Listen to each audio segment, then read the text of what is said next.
আসসালামু আলাইকুম ভিউয়ার্স, আপনাদের প্রত্যেকের জন্য আরেকটি গুরুত্বপূর্ণ কন্টেন্ট নিয়ে আমরা দাঁড়িয়েছি। আমরা এই ধরনের কন্টেন্ট পূর্বে দিয়েছিলাম, তার ধারাবাহিকতা রক্ষা করার জন্য প্রত্যেক নতুন ব্যাচে আমরা সাধারণত এই ধরনের কন্টেন্ট দিয়ে থাকি। এই দেখতে পাচ্ছেন স্টুডেন্টগুলো হলো আমার একদম নতুন স্টুডেন্ট।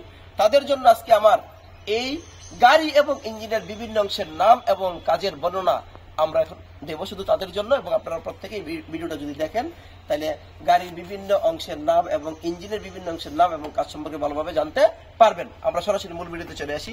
দেখতে পাচ্ছেন যে এখানে একটি ইঞ্জিন আছে, সেই ইঞ্জিন হচ্ছে নিশান টুইন ক্যাম 16 ভালভের একটা ইঞ্জিন। এটা নিশান গাড়ি, এটা কিন্তু একটা বিবিটিআই ইঞ্জিন। কারণ বিবিটিআই মানে হচ্ছে আমরা মনে রাখবো ভেরিয়েবল বাল্ব টাইমিং ইন্টেলিজেন্সি। এটা একদম নতুনদের জন্য। তোমরা যেহেতু নতুন আছো তোমরা অবশ্যই এই জিনিসটা মনে রাখবা।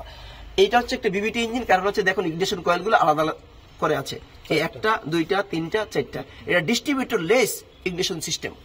বিবিটি ইঞ্জিনের ভিতরে ব্যবহার করে কি ডিস্ট্রিবিউটর লেস ইগনিশন সিস্টেম। আমরা শুরু করি ব্যাটারি দিয়ে শুরু করি। আমরা এই যে ব্যাটারি আছে দেখতে পাচ্ছেন, ব্যাটারির পজিটিভ টার্মিনাল এবং নেগেটিভ টার্মিনাল দুটো থাকবে। দেখেন এখানে পজিটিভ টার্মিনাল আছে, নেগেটিভ টার্মিনাল আছে। নেগেটিভ টার্মিনাল যদি আমরা নাও বুঝতে পারি তাও কিন্তু এই যে কেবলটা সরাসরি দেখেন বডিতে, এই যে বডিটাতে লাগানো আছে, বডিতে সরাসরি যখন লাগানো থাকবে তাহলে বুঝতে হবে এটা হলো কি, এটা হচ্ছে নেগেটিভ টার্মিনাল। কারণ আমাদের বাংলাদেশ হচ্ছে নেগেটিভ কন্ট্রোল সিস্টেম। আমরা নেগেটিভ কন্ট্রোল সিস্টেম হওয়ার কারণে নেগেটিভ টার্মিনালটা সরাসরি বডিতে আমরা সংযোগ করে দিয়েছি। এবার দেখেন আর বাকিটা হচ্ছে কি পজিটিভ আছে, এই পজিটিভ টার্মিনাল এটা হলো সার্কিটের বিভিন্ন অংশে চলে যাবে। তারপরে এখানে একটা এটা কি হলো ব্যাটারি। তাহলে ব্যাটারি এখানে ব্যাটারির সাইজ যত বড় হবে তার এম্পিয়ার তত বেশি হবে, এটার এম্পিয়ার কম, সেজন্য এটার সাইজ হলো ছোট।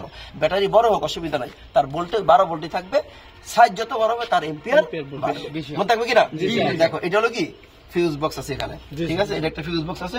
দেখেন প্রয়োজন আমরা একটু খুলে দিই।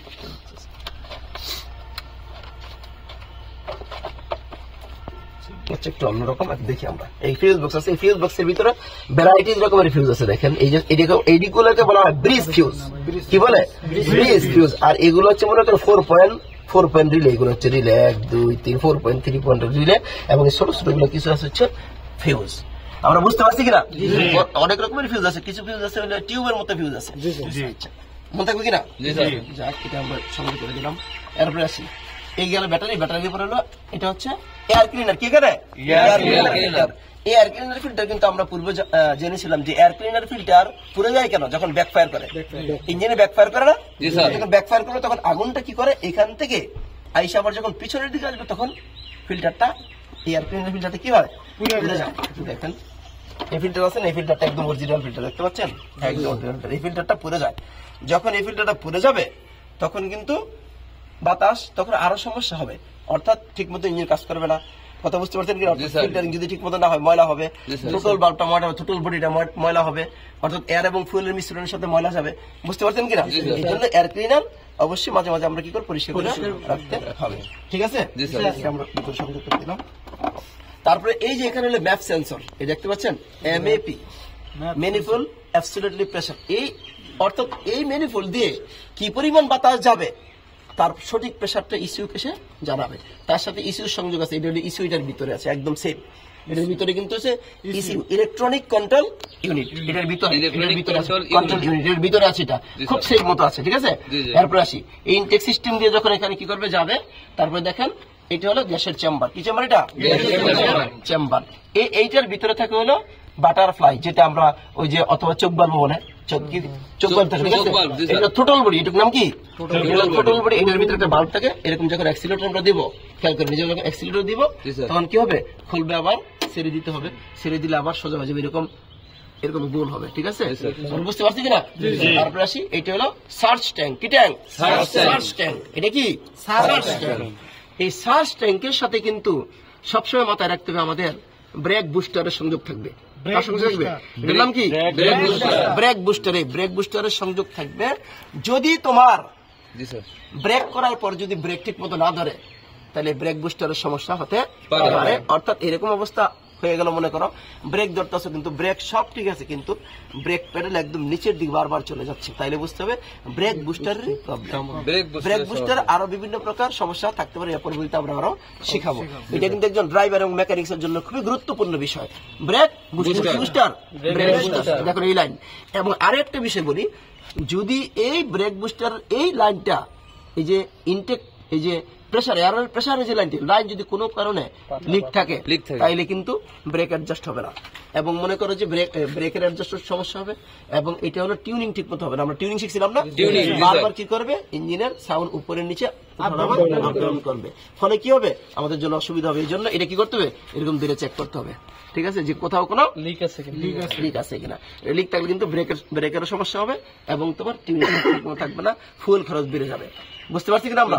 তাহলে এই সার্চ ট্যাঙ্কের সাথে তার কার সম্পর্ক? সম্পর্ক, ঠিক আছে। তারপরে দেখি আমরা ব্রেক বুস্টারের সাথে কিন্তু লাগানো আছে ব্রেক মাস্টার সিলিন্ডার। কি এটা? Break master cylinder. এটা কিন্তু ব্রেক মাস্টার সিলিন্ডার। দেখো এটা ব্রেক অয়েল আছে এখানে, দেখো ঠিক আছে, বুঝতে পারছো? ব্রেক অয়েল আছে। তারপরে দেখো এই ইনটেক ম্যানিফোল্ড পর্যন্ত আসলো তো নাকি বাতাসটা।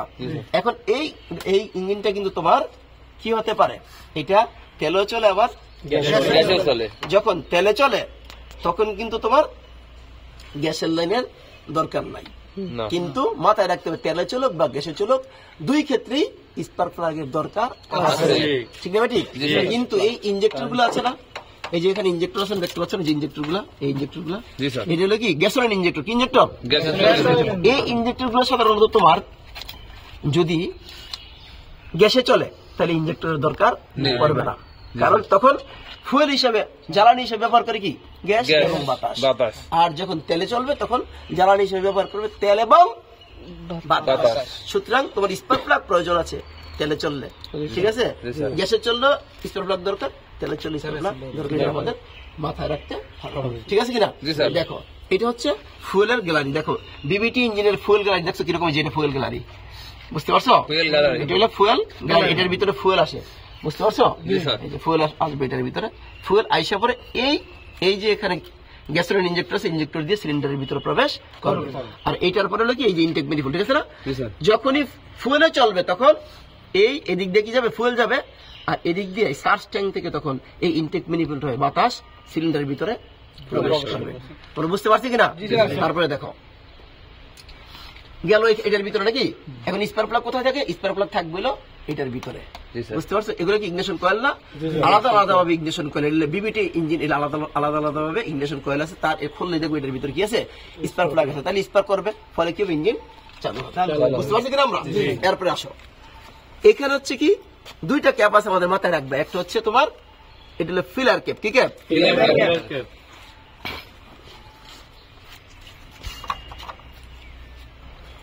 এদিক দিয়ে কি করে ইঞ্জিন অয়েল প্রবেশ করানো হয়, প্রবেশ করানো হয়, প্রবেশ করানো হয়, মনে থাকবে কিনা?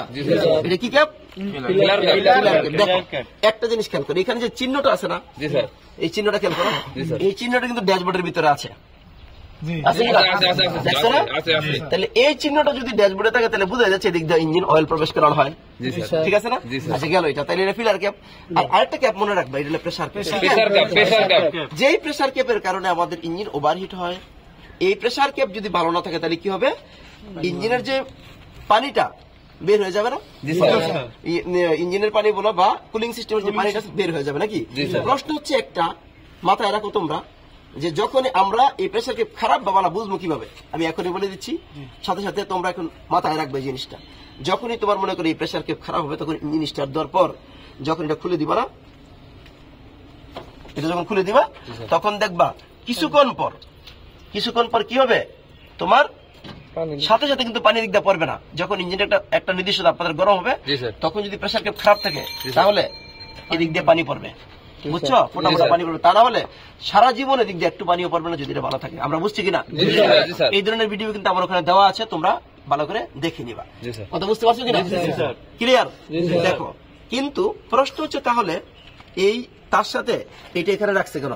আমরা এখানে আসতেছি পরে, ঠিক আছে না? তাহলে কয়টা ক্যাপ? দুইটা ক্যাপ। একটা হচ্ছে ফিলার ক্যাপ, এই দুইটা ক্যাপ মনে রাখবা, ঠিক আছে? তারপরে আসি আমরা এই ইঞ্জিনের ভিতরে আমরা চলে আসলাম। ইঞ্জিনের ভিতরের পরে দেখো এই ইঞ্জিনের 4টে অংশ আছে। কটা অংশ? 4টে অংশ আছে। এক নম্বর এটা কি ট্যাপেট কভার, দেখো এখান থেকে এই পর্যন্ত আছে এটা কি ইঞ্জিন হেড, এখান থেকে এই পর্যন্ত ইঞ্জিন হেড। তারপর এখান থেকে শুরু করে আরেকটা অংশ আছে এই পর্যন্ত তোমার ইঞ্জিন ব্লক, ইঞ্জিন ব্লক। আর যেটার ভিতরে অয়েল সবসময় জমা থাকবে একদম নিচের দিকে, যেটার মধ্যে অয়েল সবসময় জমা থাকবে তাকে বলা হয় অয়েল সাম্প। যেখানে অয়েল প্যান অনেকে বলে, এটাকে বলা হয় অয়েল সাম্প, যেটার ভিতরে সবসময় জন্য ইঞ্জিন অয়েলটা জমা থাকবে। এটা আমরা বলতেছি, আস্তে আস্তে আসি আমরা। তারপরে এই যে এখানে চলে আসি আমরা, এরপরে আসতেছি এখান থেকে এই পর্যন্ত। দেখো এইখান থেকে এই পর্যন্ত দেখতে পাচ্ছ না, এটা হলো কি গিয়ার বক্স, কি বক্স? Gear box. এটা একটা ম্যানুয়াল গিয়ারের গাড়ি, গিয়ার বক্স। এটা এরপরে আসি, এটা হলো তোমার অল্টারনেটর। এটা কি অল্টারনেটর বা জেনারেটরও আমরা বলি নাকি? এটার কাজ হচ্ছে কি শুধু খালি বিদ্যুৎ উৎপন্ন করবে এবং ব্যাটারিটাকে চার্জ করে রাখবে, এবং বিদ্যুতের গাড়ির যত প্রকার ইলেকট্রিক লাইন আছে সকল লাইনের বিদ্যুতের চাহিদা পূরণ করার জন্যই এই অল্টারনেটর ব্যবহার করা হয়। বুঝতে পারছি না আমরা? দেখো এই নিচে হলো এসি কম্প্রেসর, এসির কম্প্রেসর, এসির কম্প্রেসর নিচে এসির লাইন গুলা। এই যে দেখো এসির কম্প্রেসর এটা, ঠিক আছে? বুঝতে পারছো? তারপরে দেখো এখানে কিন্তু আছে হলো তোমাদের দেখতে একটু অসুবিধা হবে সেলফ স্টার্টার। এটা কি? এটা গিয়ার বক্স না? গিয়ার বক্সের সাথে সেলফ স্টার্টার এখানে থাকবে, নিচের দিকে আছে, একেবারে নিচের দিকে আছে। দেখতে একটু অসুবিধা হবে কারণ অনেক পাইপ আছে, কথা কি বুঝতে পারছো কিনা? নিচের দিকে আছে সেলফ স্টার্টার আছে, আমরা বুঝতে পারছি কিনা? তারপরে আসো, তারপরে আমরা চলে আসি যে এইখানে চলে আসি, যে এইখানে চলে আসি। এটার নাম কি? এটার নাম হলো রেডিয়েটর। আমরা প্রেসার কুপ শিখছি। রেডিয়েটরের ভিতরে এটা হলো আপার হোস পাইপ, এটা হচ্ছে দেখো এটা গরম হয় স্যার, চলো দুইটাই গরম হবে। এই দেখো আপার হোস পাইপ বলো লোয়ার হোস পাইপ বলো, দুইটাই এখানে পাইপ দেওয়া আছে, ঠিক আছে? এটা আপার হোস পাইপ, এটা লোয়ার হোস পাইপ, ঠিক আছে? কিন্তু এটার সিস্টেমটা একটু ভিন্ন রকম। দেখো এই জায়গার ভিতরে কতক্ষণ আগে আমরা বলছিলাম না যে থার্মোস্টেট কোথায় আছে? এইখানে থার্মোস্টেট বাল্ব আছে। এই থার্মোস্টেট বাল্বটা 82 থেকে 84 ডিগ্রি সেন্টিগ্রেড তাপমাত্রা যখন হবে তখন এই থার্মোস্টেট বাল্বটা কি হবে? খুলতে শুরু করবে। আর 92 থেকে 94 ডিগ্রি সেন্টিগ্রেড তাপমাত্রা যখন হবে থার্মোস্টেট বাল্বটা পুরো খুলে যাবে। বুঝতে পারছি কিনা? তারপরে দেখো এইদিকে থাকবে হলো কি তোমার মনে করো যে এই ওয়াটার থাকবে নাকি, কুলেন্ট থাকবে বা ওয়াটার থাকবে, থাকলে পরে পানির আসা যাওয়া করবে, ফলে কি হবে ইঞ্জিনটার তাপমাত্রা সঠিক পরিমাণে থাকবে। দেখো সবচেয়ে গুরুত্বপূর্ণ বিষয় হলো যেটা আমরা আগে বলছি এখনো বলি, সেটা হলো ইঞ্জিন যদি গরম হয় ওভারহিট হয়, ওভারহিটের প্রধান কারণ হচ্ছে কি এই কুলিং ফ্যান নষ্ট হয়। একটু খেয়াল করো বাবা, একটু খেয়াল করো, এই ফ্যানটা আছে না, এই কুলিং ফ্যানটার তোমার মনে করো যে কুলিং ফ্যান যদি নষ্ট হয়, ধরো কোনো কারণে তোমার মনে হচ্ছে যে কুলিং ফ্যানের কারণে, কুলিং ফ্যান লাইনের কারণে কি হচ্ছে তোমার ফ্যানটা ঘুরতেছে না, তাহলে কি করতে হবে? তোমার প্রয়োজনে এটা খুলতে হবে, ঠিক আছে? এটা খুলো তো, হয় না তো এই জন্য যেমন চিন্তা করছো তুমি অল্প বয়সের ছেলে, তাও এই অবস্থা।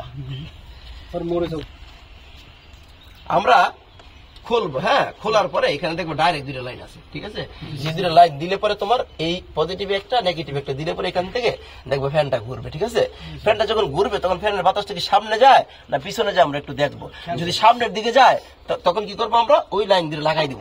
মনে করে এরকম হতে পারে না যে আমরা এক জায়গায় গেলাম কিন্তু হিট হয়ে যাচ্ছে, কি জন্য হিট হয়েছে? কুলিং ফ্যানটা ঘুরে না। তো এই কুলিং ফ্যানটা না ঘুরে কারণে যদি হিট হয়ে থাকে তখন আমরা ঠান্ডা খুলবো, খোলার পরে এখান থেকে দুটো লাইন লাগাবো অথবা এদিকে কাটবো, কারণ বিপদ থেকে উদ্ধার হওয়ার জন্য আমার কাজ করতে হবে না, তখন কি করতে হবে? এই জায়গাটা কাটতে হবে, ঠিক আছে? কাইটা পরে দুইটা লাইন লাগাই দেখবো যে ফ্যানটা ঘুরে গেল। যদি ফ্যানটা ঘুরে দেখবো বাতাসটা সামনে যায় না পিছনে যায়, যদি সামনের দিকে যায় তাহলে কি করতে হবে? এবং টাইটটি লাগাই দিয়ে গ্যারেজ পুলতে এসে আমার কাজটা করতে হবে। কথা বুঝতে পারছি কিনা আমরা? মোটামুটি বুঝছি কিনা? এখন আমরা সংযোগ করে দিলাম, আমাদের যা আছে সবগুলোই একটু আমরা শেখার চেষ্টা করি, ক্লিয়ার এটুক না? তারপরে দেখো এখানে আমরা চলে আসি, এই ধরনের ফিউজ বক্স কিন্তু আবার এখানেও আছে। আর এই রিজার্ভারটা দেখো এখানে, এইটা যদি খারাপ হয় এখানে একটা সুন্দর সিস্টেম আছে, দেখো খেয়াল করবা, এটা খোলা দরকার নাই।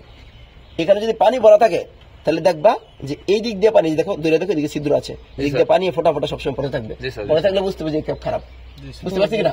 আচ্ছা, আরেকটা বিষয় আমি বলি, দেখেন এই যে ক্যাপটা আছে না, এই ক্যাপটার ভিতরে দুটি বাল্ব থাকে। কি থাকে? দুটি বাল্ব থাকে। একটা হলো প্রেসার বাল্ব, একটা হলো ভ্যাকুয়াম বাল্ব। ঠিক আছে? প্রেসার বাল্বের কাজটা হচ্ছে প্রেসার কোন সময় যত প্রেসারই হোক না কেন এই প্রেসার বাইরে হবে না। যদি মনে করো একটা জিনিস খেয়াল করো, ইঞ্জিন যখন চালু থাকবে তখন যদি প্রেসার বাইরে হয় তাহলে তো মানুষ বাঁচত এরকম করলে? প্রেসার কোনো সময় বাইরে হবে না। ঠিক আছে? এটা হচ্ছে প্রেসার বাল্বের কাজ। আর ভ্যাকুয়াম বাল্বের কাজ হচ্ছে যখন এখানে বায়ু শূন্যতার সৃষ্টি হবে তখন এইটার ভিতরে যে কুলেন্ট থাকবে না সেই কুলেন্টটা টাইনে এদিক দিয়ে আনবে, আইনা সে ফিল আপ করবে। কারণ কোনো কারণে এই রেডিয়েটরের পানি কমে যেতে পারে কিনা। সুতরাং তখন এটা ভ্যাকুয়াম বাল্বের কাজ হচ্ছে বায়ু শূন্যতার সৃষ্টি করে এখান থেকে টেনে বাতাসটা বাতাসের মাধ্যমে জীবন টাইম না এখান থেকে কি হবে, এখান থেকে কুলেন্টটা এনে এটা পরিপূর্ণ করে বাকি অংশটা। আমরা বুঝতে পারছি কিনা? এইটুকু আমাদের মাথা রাখতে হবে। বুঝতে পারছেন? এবার গ্যাসের লাইনে একটু আমরা সরাসরি চলে যাই। দেখেন, যেটা দিয়ে আমরা ইঞ্জিনটা টিউনিং করি সাধারণত, টিউনিং সঠিক না হলে কি হবে, ইঞ্জিনটা কাঁপবে, আপ ডাউন করবে, সাউন্ড আপ ডাউন করবে। দেখো গ্যাসের লাইনে চলে যায়, গ্যাসের লাইনে চলে গেলে এটা হলো গ্যাসের ইউনিট। এটা কি ইউনিট? গ্যাসের ইউনিট এখান থেকে অ্যাডজাস্ট করা যায়। দেখো এই অ্যাডজাস্টিং স্ক্রু আছে এখানে, খেয়াল করো। অ্যাডজাস্টিং স্ক্রু আছে, গ্যাস কম বেশি যাওয়া নির্ভর তার উপরে করে।